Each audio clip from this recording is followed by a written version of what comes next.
તો બધા મિત્રોને જય માતાજી। તો આજે આપણે સાંજે નીકળી ગયા ભાઈબંધુ ભેગા આદિપુર તરફ, કેમ કે આપણે સંતોષી માના મંદિરે જવાનું હતું।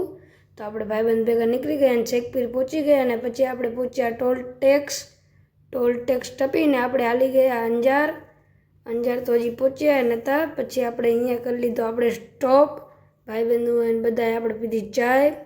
પછી ચાય પીને આપણે આગળ પહોંચી ગયા સંતોષી માના મંદિરે, પણ એ બંધ હતો। એ 5 વાગે ખુલવાનો હતો, પણ આપણે થતું હતું મોડું, તો આપણે અહીંયાથી નીકળી ગયા પાછા બીજા મંદિર તરફ। તો પછી આપણે અહીંયા લઈ લીધો થોડોક વ્યૂ, એકદમ જોરદાર મોસમ હતો।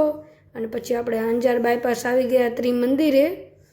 પછી ત્રિમંદિરના આપણે બહારથી લઈ લીધો થોડોક વ્યૂ, પછી બહારથી વ્યૂ લઈને ગયા આપણે અંદર દર્શન કરવા। પછી આપણે અહીંયા કને કર્યા દર્શન અને એની બાજુમાં કર્યા મહાદેવના દર્શન આપણે। પછી આપણે કર્યા શંકર ભગવાનના અને કૃષ્ણના દર્શન કર્યા આપણે। અને પછી આપણે અહીંયા કને થોડોક વ્યૂ લીધો આખા મંદિરનો અંદરથી। પછી આપણે વ્યૂ લઈને આપણે નીકળી ગયા ઘર તરફ। જો તમને વિડીયો ગમ્યો હોય તો લાઈક કરજો, ફોલો કરજો ને શેર કરજો ને સબસ્ક્રાઈબ કરજો। જય માતાજી ને જય ઠાકર ને જય રામાધણી।